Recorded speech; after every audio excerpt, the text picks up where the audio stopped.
Before I answer that question, Skip, Kareem Abdul-Jabbar is one of the very few athletes that I believe that when he says something, I absolutely unequivocally believe everything that he says. Co-sign. Glad you brought that up. I just do. You want to talk about a deep thinker? He might be as deep a thinker as we've ever had in sports. He very well could be, Skip.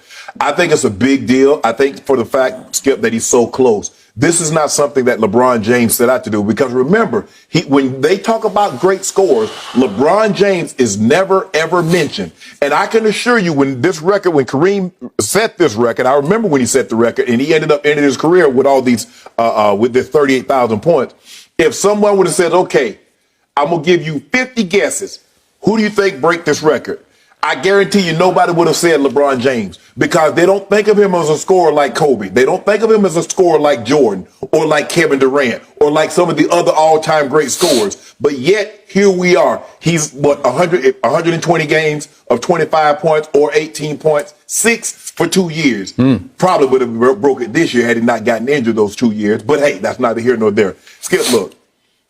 This tells me that LeBron James has been good for a very, very long time. And anytime you play for an extended period of time, Skip, and you play at a high level, there's a chance you're going to break this record. Like Tom Brady.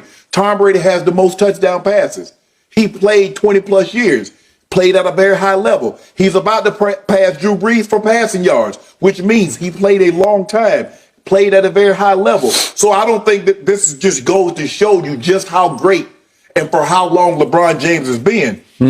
Guy's averaging 27 points for a career, basically the same as Kevin Durant. And so, Skip, when I look at it, he's 3,021 points behind Kareem.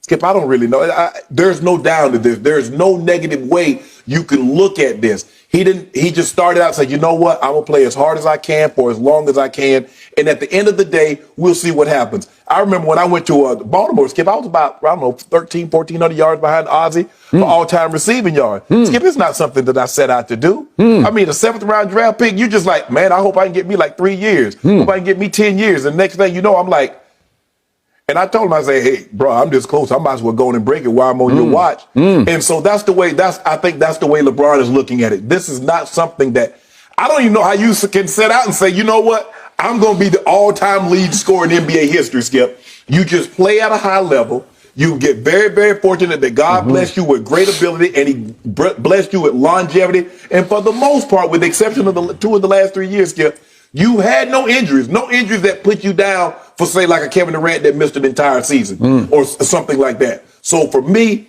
there's no negative. LeBron James is going to have this record, and guess what? There's nothing Skip and the other LeBron James haters can do about it.